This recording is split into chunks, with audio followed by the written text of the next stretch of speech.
Hello and welcome to Unikron's Gaming. Today's video is all about Golden Axe 2. My good friend Chowster has told me to play this on, I'm going to say quite a few occasions he's told me to play it because he liked it.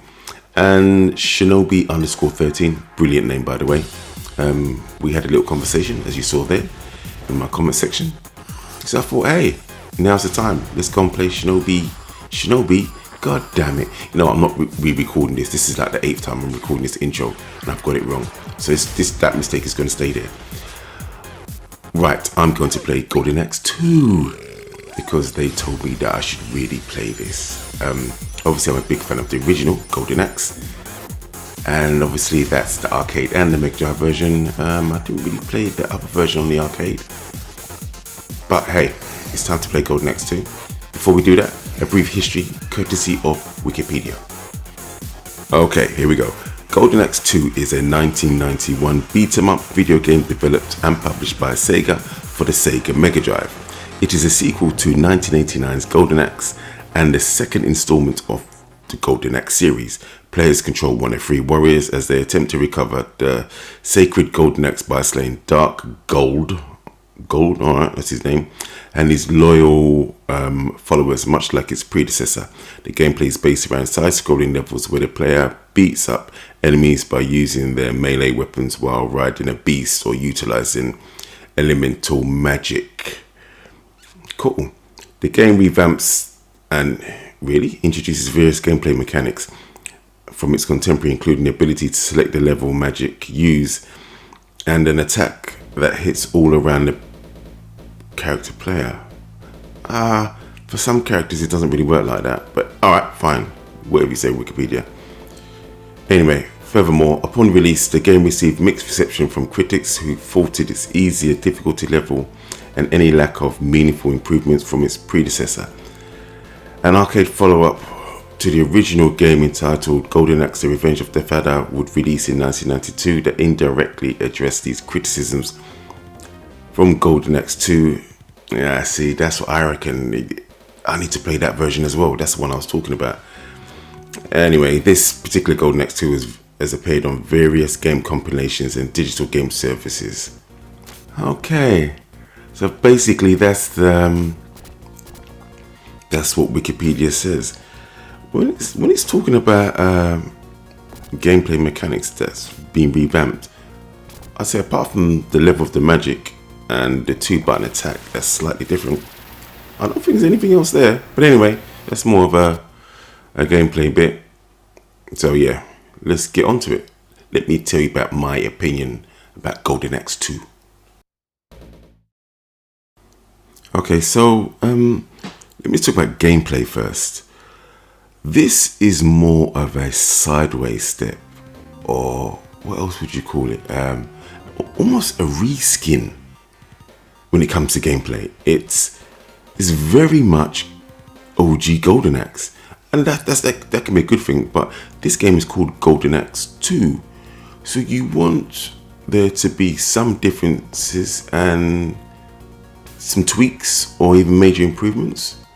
But there just doesn't seem to be that much. It's more of, yeah, it's like, instead of being the new younger brother or sister to Golden Axe, this is like a cousin of the same age. Or even if it's a brother or sister, it's more like a twin. So the magic system, you can still have the old magic system in there, or you can utilize the new magic system where you hold down a button for whichever level that you want.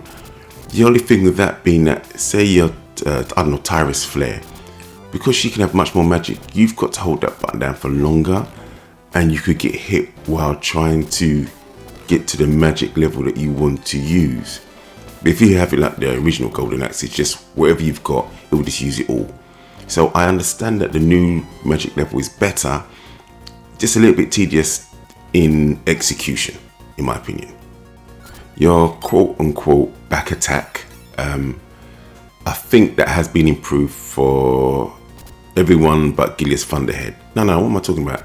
Yeah, actually no, his one is better because he can hit more people now. His is more for 360, so you know, his one is probably the best. Tyrus Flare and the big guy was Axe Battler. They're okay. I think they're more situational, but they are all around more useful. So yes, that is an improvement. It's a nice tweak and improvement, which is you do it with jump and attack at the same point.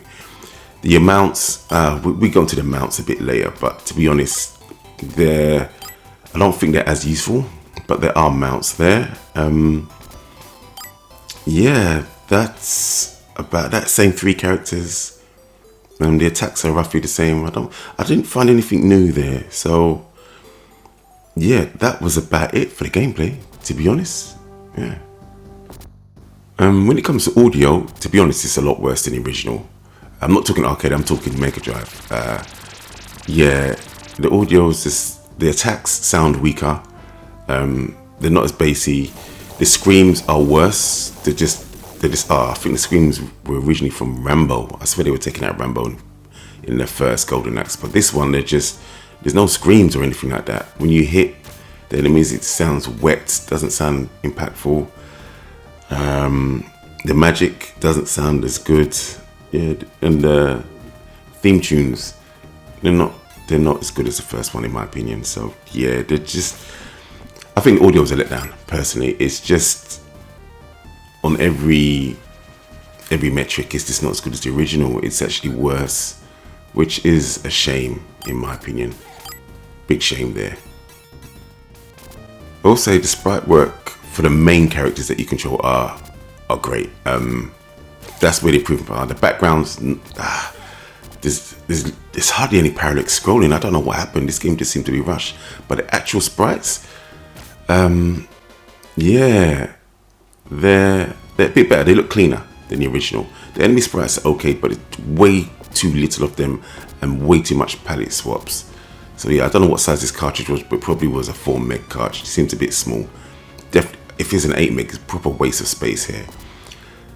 Tyra's Flare, her character, Jesus, her sprite work's a little bit sexy. I mean, she's gone gym, she's done some work. I now know why Chowster and Shinobi_13 like this game so much. I mean, yeah, I see what you guys are seeing there. I see what you guys are seeing. And Shinobi_13, and now I know why Tyra's Flare is your favorite character, and this is your favorite Golden Axe game. I get you. Sprite work is great though. It is great. So after playing Golden Axe 2, for me it's wasted potential or missed opportunity, depending on how you feel or which way you want to say. I mean, look, there's no parallax scrolling here. This is Golden Axe 2 on the Sega Mega Drive, and I'm going to show Golden Axe 1 on the Sega Mega Drive as well, just to compare the two. Obviously, Gillis Thunderhead looks older here because it's set after the second one. Sorry, after the first game. This movie is nice that he's got. That's a nice movie. This is the original. As you see, the sprite work is very similar. It doesn't look particularly that much better in part 2, but it is better in my opinion. But yeah, most of the animations are still the same. These kids come past screaming. They don't do that in part 2. There's less voice work in part 2. The mounts don't look as good. I think this thing's supposed to replace the chicken leg because this dragon doesn't have any projectiles or breathe fire. It acts basically like a chicken leg, but it doesn't look as unique as a chicken leg.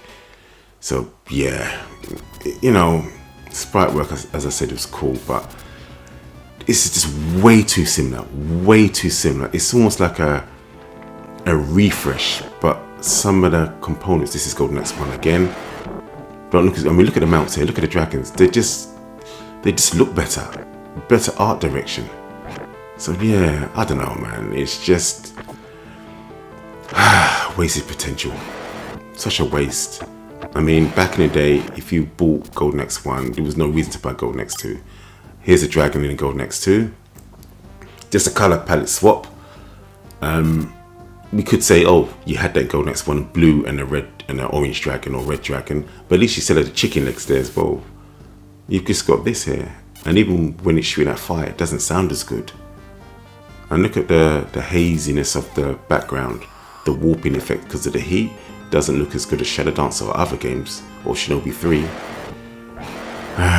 or Thunder Force 3. You know, there's just a lot more examples on the Mega Drive of it looking better. So yeah, it just, some parts came off. This game just comes across as rushed, very rushed. So yeah, I mean, Even the animation for the magic, it's just, she doesn't throw up, she doesn't throw up vials. I've just noticed now, there are no vials. They even got rid of that. So she does a pose. I preferred Golden Axe 1 where they threw up the blue vial and it broke in the air and magic would come out. I did prefer that, to be honest. But like I said, I mean, this wasn't enough here. Look, it throws up the vials and they smash and magic comes out. To me, it's just not enough. It's a good game, but I just don't see the point of it existing. I honestly don't. Oh, it does have a chicken leg. God, I didn't even notice it. This game does have a chicken leg. Okay, I'll take that back then. But yeah, there's just no point. This is a missed opportunity from Sega. They could have done so much better because they've done other games within the first party that did improve upon the original with the sequel. And I'm going to show evidence of that. I mean, look at the animation for the flame. Really nice and cool there. Really cool. Golden Axe 1, eh? Golden Axe 1. But yeah, your main sprites, their animation, I think could have done more with it, but their sprites themselves generally look better, in my opinion. I like the refresh of the characters that you control. I think they do look better for the most part, but that's really about it. The audio, the other visual bits and pieces, they just don't look any better than the original. I mean, apart from the general UI, you could be forgiven for thinking it's the same game. Really? So yeah, it's just, it came out 2 years later, I believe. Between the two, 89 and 91, yeah, there's just not enough. There's not enough there to warrant it being called number 2. It just isn't. Alrighty then. So I'm just going to show you a couple games that had sequels that really improved upon the original. And the first game is Sonic the Hedgehog. This was a great game. It still is a great game. But I truly believe that the sequel did improve and just wasn't a sidestep. I think the music was better, the overall gameplay was better, the mechanics, there was more stuff in there. Even the tweaks to gameplay in the sequel was better. I think the overall, the levels, I would say, was better. The layout of the levels is better. Look, here's Sonic 2. It's just brighter, better. Gameplay was better. Animation was better. Sprites looked better. Sound was better. Level layout was better. It just was an overall improvement. Some bits weren't as good, but very rare that you would see that you think, I preferred that in Sonic 1. For me, Sonic 2 was the better game in almost every aspect. And to me, that's what a sequel should have been. So yeah, for me, this is what Golden Axe to Golden Axe 2 should have been. This type of upgrade. And now I'm going to show you another one. Once again, another first party Sega game. Streets of Rage 1. When it came out, great game. I loved this game when it came out. Me and my brother played the hell out of this game. Loved it. It was just so good. At the time, apart from maybe the sprites, because we thought the sprites were a little bit small, but we was playing on a PAL version with huge borders and it was very slow. But that's all we knew. We were just like, okay, the sprites could be a bit bigger. That's all we thought. But if we was playing on an NTSC version, that would have been good enough for us, to be honest. But we didn't think it's going to get any better than this. We thought, okay, this is it. It was a great game, great beat 'em up. Moves, sound, audio, animation. It was like, yeah, it's not going to get any better. But as you can see, this was a brilliant first attempt. Brilliant first attempt. If anyone said, oh, Streets of Rage was lazy or anything like that, guys, be quiet. Not at all. It was a great game. And as we know, the sequel improved. Look, they even gave you more characters to choose from. Unfortunately, they got rid of Adam. That was the low point for me of the game. But realistically, that's the only negative I can think of. Everything else was an improvement. Sprite size, movement, animation, moves, gameplay, modes, just everything. This was a true sequel. Once again, Golden Axe 1 to Golden Axe 2. A missed opportunity. I mean, look at this. Look at this compared to Streets of Rage 1. Ridiculous. Absolutely ridiculous. And that's what I wanted from that. So yeah, I was just, Golden Axe 2, you left me disappointed. You just did. Good game, but to me, it's just a waste. It didn't need to be made if you're going to do that. But anyway, thanks to Shinobi_13 and Chowster for asking me to play the game. Really appreciate it. Hope everyone else, including them, that you're doing well. And I'll see you in my next video. Peace out.